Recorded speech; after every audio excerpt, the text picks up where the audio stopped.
You are listening to the Lawyer Life Podcast, episode number 50, where we are answering listener questions on how to build stronger networks and mentorships within your own organization.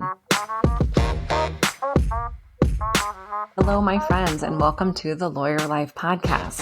If you are an attorney that's tired of working for other people and feeling like your career and your time are completely out of your hands, you are in the right spot.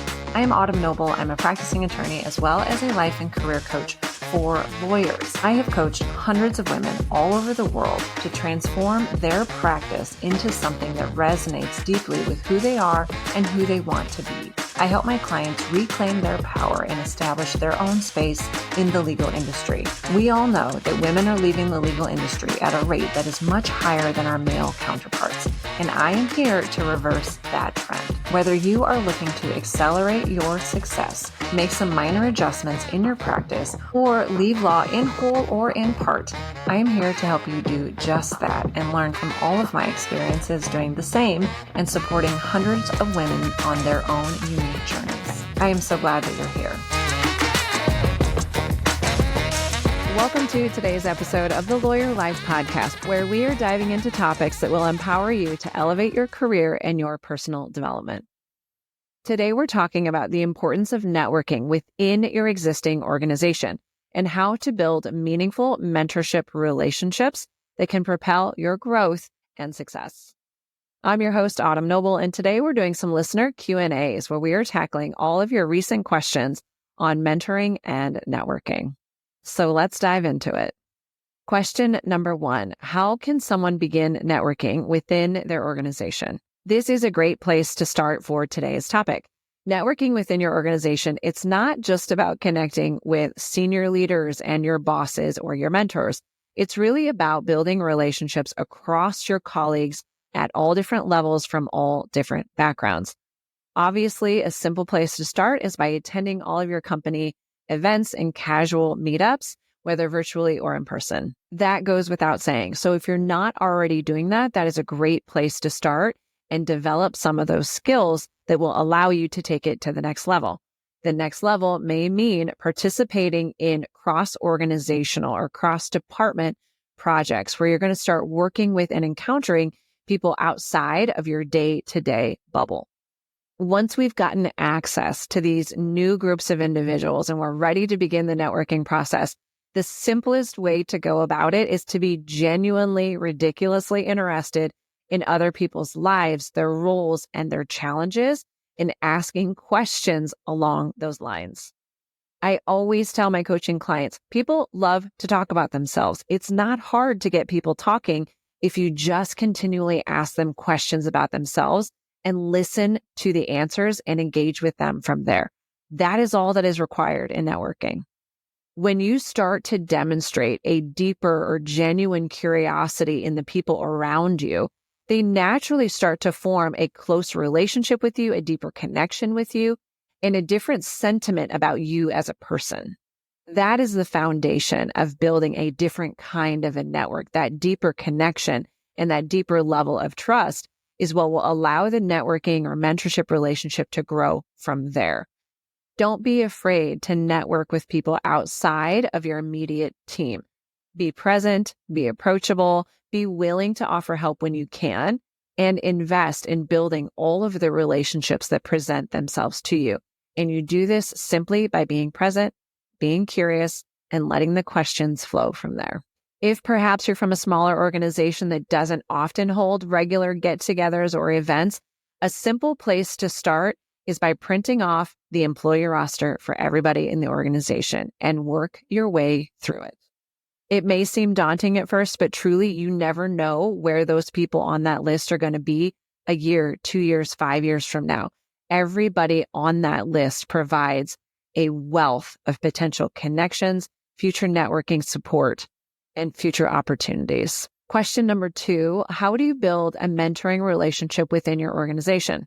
It seems like today most organizations offer a structured type of a mentoring program, but today I want to talk to you about how to really develop the mentorship relationship, whether it's within a structured program or more of an organic type of approach. Building a mentoring relationship, it's a gradual process that requires trust and mutual respect. So we start by identifying a mentor that you admire or someone whose career you respect or whose expertise maybe aligns with your own career growth goals. I said at the outset that this is a gradual process. So instead of jumping into a formal mentorship relationship or request, start by just connecting with the individual and engaging them in conversations informally. And this could be something as simple as, can I take you out for coffee? I'd like to learn more about your work or your history or how you've navigated your career. Engaging in this type of an informal discussion will allow you to understand at a deeper level their career and maybe why you admire them and what you can hope to learn from them. So from that space, you can start to gauge whether they are a good fit for you, but also gauge their willingness in mentoring you at all. Once you've crossed that bridge and identified someone that would be a good mentor for you that aligns with your career goals, I think it's really important to invite them to participate in the mentoring relationship and let them know what it is you admire about them and what you're hoping to glean from them. That type of a vulnerable and honest exchange will allow them to appreciate what you're expecting to get from them, but will also allow them an opportunity to say yes or no. We want our mentor to be engaged and invested in the relationship. And it's a possibility that now may not be the right time for them. So we want to have a real candid conversation where you invite them to mentor you, paint the picture of what that could look like, what you're hoping to get out of it, and then give them the opportunity to think about it and discuss it further with you. Assuming they're willing to mentor you, then the conversation evolves into, what do we want this to look like? And you can partner with them in crafting a mentoring relationship and accountability structure that works for both of you. Question number 3, what are some common mistakes people make when trying to network or build mentoring relationships? One of the biggest mistakes I see when people approach networking is coming to it with an attitude of, what's in it for me? Networking should be a two-way street where you're genuinely interested in others and you're building authentic connections. You're not just seeking to advance your career. You're not seeking referrals. You're not trying to get something out of it. People pick up on that and it comes off kind of yucky and smarmy, and it's going to close the door on that relationship developing any further. But when you approach it from a space of, I genuinely want to get to know you, I want to understand more about your career. How did you get there? What are your challenges? Those types of questions build a stronger relationship where people want to work with you, people want to help you, and people want to support you because they like you as a human being and you have some connection. That is the lens you want to utilize when you're approaching networking. Can I connect with this person? Do we have something in common? Do I like them? Am I genuinely interested in them? From there, the relationship will only grow. Versus what's in it for me, they're going to pick up on it and slam the door in your face. With that in mind, it's really important not to rush the process. We are building relationships here. That's the primary goal. Relationships take time and they take investment. So even if you're approaching it from a space of, I want to get to know you, I want to connect with you and understand you, if you pivot from that too quickly into asking for favors or a mentorship commitment, it can come off as being a little bit transactional. It can feel like everything preceding that moment was disingenuous. So really focus on building the relationship before you ask anything of them. Another really common mistake is just not following up. When you meet with someone or engage in a conversation with them, send a thank you or a follow-up note or send them something that you discussed to let them know that the connection meant something to you and you're thinking about them. Not only does it show that you value the conversation that you had, but it helps keep the conversation going so it can continue to grow. Lastly, a really common mistake is just not taking the initiative and expecting senior leaders or your assigned mentor to take the lead.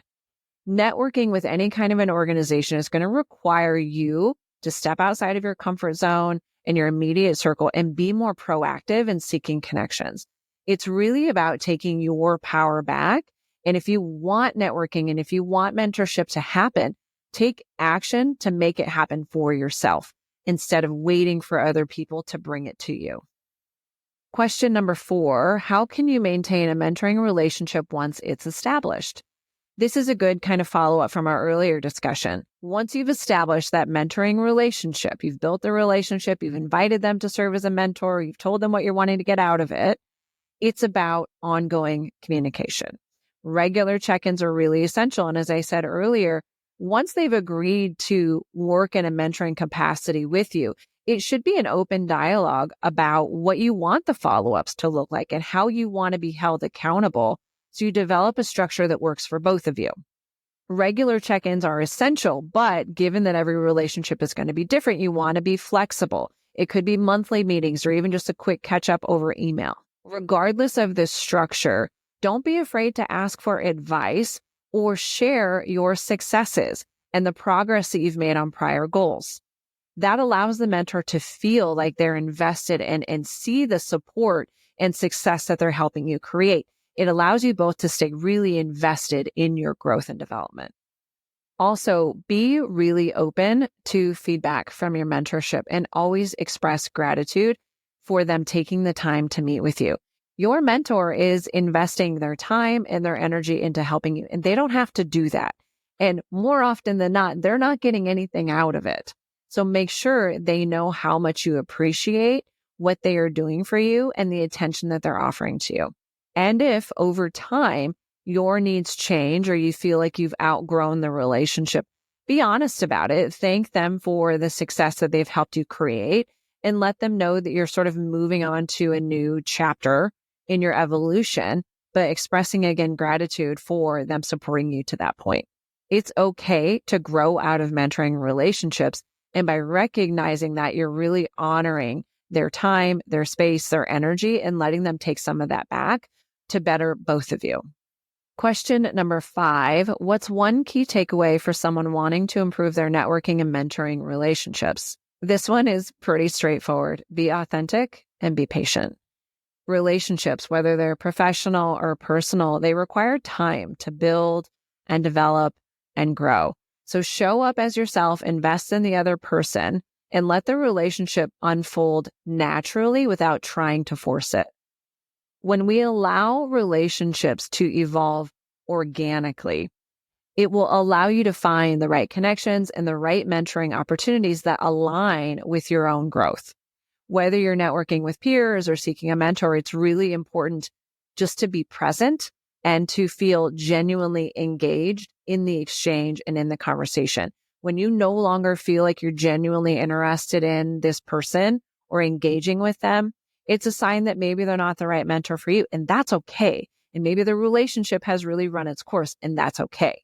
So when we root all of this in authenticity, it allows us to recognize this is the right relationship, it's not the right relationship, maybe it's run its course. When that is our driving principle, only successful relationships flow from that because you're constantly checking in. Is this right for me? Does this feel authentic? Does this feel genuine? Okay, my friends, that wraps up our Q&A today on networking and mentoring within your organization. I hope that you found these tips useful, and remember that the relationships you build today are truly the foundation of your future success. You just never know where the people around you will end up. So don't overlook anyone, make those genuine connections, and allow those seeds to grow over time. If you have additional questions on building your reputation or networking at work, be sure to check out some of the other podcasts from this month where we talked about reputation building, including a meditation on how to build a strong reputation. Thank you, as always, for tuning in to the Lawyer Life Podcast. If you enjoyed this episode, please be sure to subscribe and leave us a rave review on your podcast listening platform. And as always, feel free to reach out if you have any questions or topics we would like me to dive into on upcoming episodes. Until next time, take care. Thanks for listening, and thanks for sharing with your friends.